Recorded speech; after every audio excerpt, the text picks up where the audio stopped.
Hotep, cher Kamit. Aujourd'hui, je vais aborder un sujet sensible, souvent mal compris, parfois moqué. Pourquoi certaines personnes engagées sur un chemin spirituel choisissent de ne pas consommer de porc?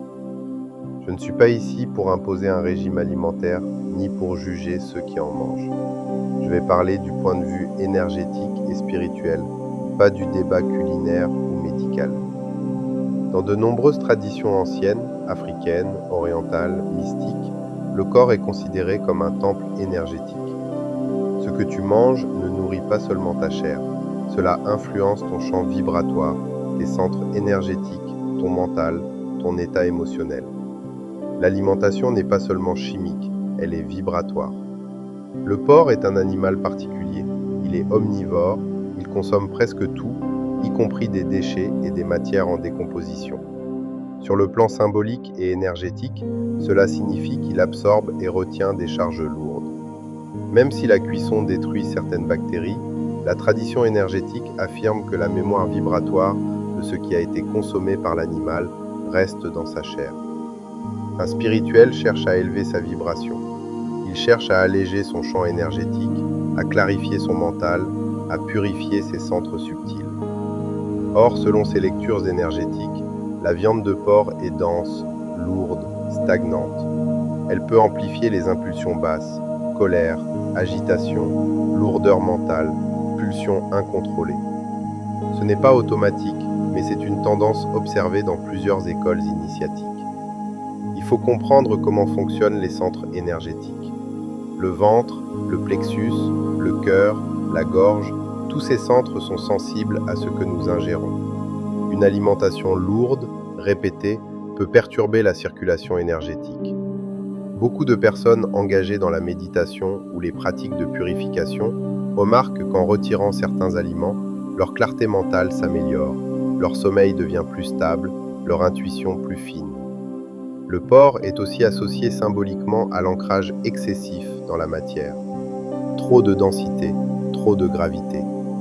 Or, un chemin spirituel demande un équilibre, être ancré sans être englué, être stable sans être lourd. Certains aliments facilitent cette légèreté, d'autres renforcent l'inertie. Attention, je ne parle pas de superstition, je parle d'expérience accumulée.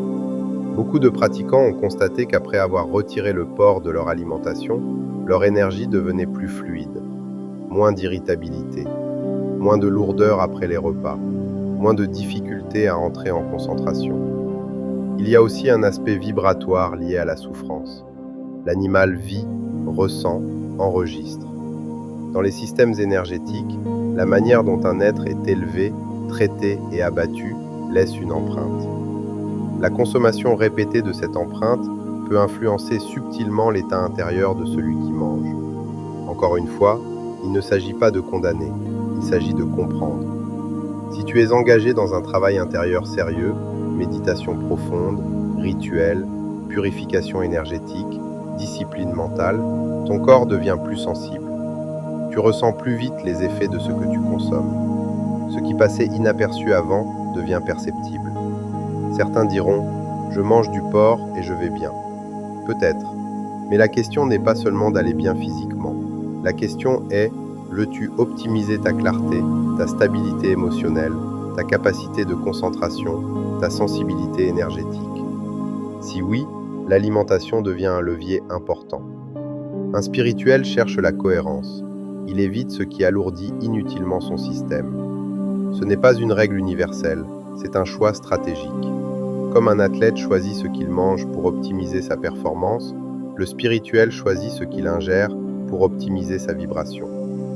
Il y a enfin une dimension symbolique puissante. Se priver volontairement de quelque chose que l'on aime peut être un exercice de maîtrise. Le chemin spirituel implique la discipline. Refuser un aliment non par obligation extérieure, mais par choix intérieur, renforce la volonté. Et la volonté est un centre de pouvoir essentiel. Je le répète, ce n'est pas une condamnation morale, c'est une réflexion énergétique. Si tu veux expérimenter, fais-le consciemment. Observe ton état après consommation. Observe ton sommeil, ta concentration, ton humeur. Puis compare après une période sans. La spiritualité mature ne demande pas de croire, elle demande d'expérimenter. Le corps est le premier instrument du spirituel. Le respecter, l'alléger, le purifier, c'est renforcer toute ta pratique. Ce que tu manges devient une partie de toi. Choisis ce que tu veux devenir. Si ce sujet t'intéresse et que tu veux approfondir le lien entre alimentation et énergie, abonne-toi. Nous irons plus loin dans ces dimensions souvent ignorées, mais essentielles. Prends soin de ton corps et ton esprit suivra.